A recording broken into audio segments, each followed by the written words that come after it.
জঙ্গলের মধ্যে তো আমি গেছি আর ইয়ে সাবাল আর আমি আটতেছি কোয়ানে যাচ্ছি কিরাম করতেছি বুঝতে পারতেছি না। এর মধ্যে সাবাল কচর নেই খিদে পাইছে, এখন আমি খাবার পাবো ওখানে। তো দেখি একটা কমলা লেবু গাছ রয়েছে, সেখানে কটা কমলা লেবু পাড়িয়ে নিয়ে সাবাল কটা খাইলো, আমি কটা খেলাম, সাথে কটা ব্যাগে করে নিলাম পরে খাবো। তাই জঙ্গলের মধ্যে এসে দেখি একটা তাবু খাটান রয়েছে। তো সাবালটা করলাম তুই এনে গম পড়, এনে আজকে রাত্রি আমাকে থাকতে হবে। সাবালটা যে গম পড়লো আমি ভাবলাম এই সুযোগে কটা মাছ মেরে নিয়ে আসে, রাত্রি আবার খাবো কি, খালি কমলা লেবু খাই কি আর পেট চলবে।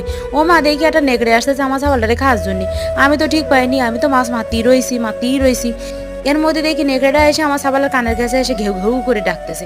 আমার সাবালটা তো ভয়তে উঠে কান্নাকাটি শুরু করে দিয়েছে। আমি এর মধ্যে এসে কি নেকড়েটারে কিল ঘুষি দিয়ে এর পুরো তাড়াই দিছি। সাবালটা আমার কাছে মা তুমি আমার ফেলাই দিয়ে কোয়ানে গেলাম, আমি করলাম যে আমি তো তোর খাবার জন্যই মাছ মারতে গেলাম, কষে আমি তোমার ভয় পাইলাম।